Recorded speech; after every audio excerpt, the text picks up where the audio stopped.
maison de la femme de la Tsunamite. On lui donne à manger, il voit que tout est bien. Il dit bon, comme Dieu gère tout, qu'est-ce qui manque dans cette maison? Il regarde qu'il n'y a pas d'enfant. Il dit ah, comme Dieu gère tout, il faut que la bénédiction puisse tout gérer. Amen. Il dit à la femme, l'année prochaine, à la même époque, tu auras un enfant. Elle qui était déjà vieille, elle dit, est-ce que c'est possible? Ne te moque pas de membre de Dieu. Moi, je t'ai fait seulement une faveur gratuite. Tu n'es pas obligé. Élisée dit non. Comme Dieu gère tout, tu vas avoir un enfant. Elle a un enfant. Dieu gère tout. Dieu, il fait même le service après-vente. Même le service après-vente, Dieu fait. L'enfant est né, l'enfant grandit, mais l'enfant meurt. La femme va voir Élisée. Moi, je n'avais pas demandé l'enfant. Pourquoi tu m'as donné l'enfant? Si c'est pour qui meurt. Élisée dit, oh, sois calme. Quand même, tu es venu en chemin, tu as dit, tout va bien. Parce qu'on lui posait la question, madame, ça va? Il disait, tout va bien. Pendant que l'enfant est mort. Ça va tout. Donc, comme tu as confessé, tout va bien. Service après-vente de Dieu. Service après-vente de Dieu noir. C'est la bénédiction de l'Éternel qui enrichit. Et elle ne se fait suivre d'aucun. Amen.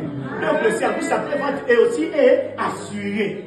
Amen. Donc si Kevin demande quelque chose à Dieu, Dieu va déjà assurer la prévence.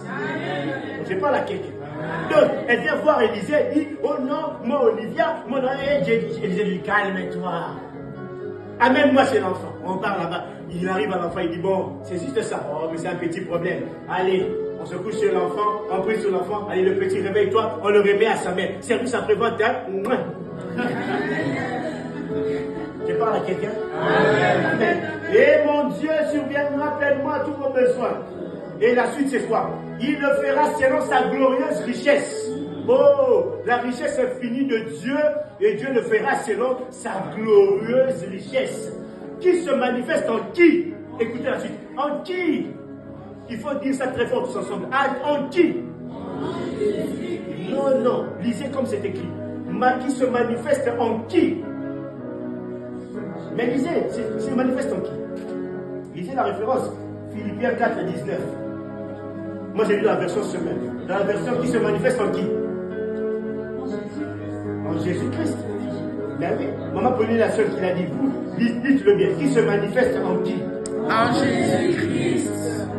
Le seul, l'unique, le plus grand, le meilleur, le plus beau d'entre tous.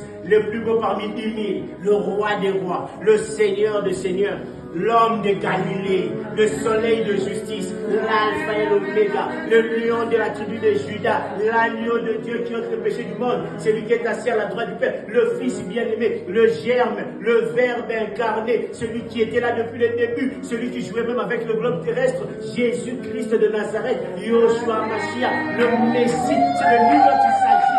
On ne parle que de lui et de personne que de lui. Est-ce que tu peux te mettre debout pour la dernière fois? Tu vas dire, je sais que mon Dieu subviendra à tous mes besoins. Là maintenant c'est qui? D'abord tu as fait tomber, tu as laissé tes problèmes. Maintenant tu vas confesser. Tu vas dire tous mes besoins. Il n'y a rien qui va manquer. Tout ce que je demanderai à Dieu, je vais l'obtenir. Si tu veux acheter sans argent, c'est le moment. Si tu veux obtenir le mariage, c'est le moment. C'est le moment, c'est le moment.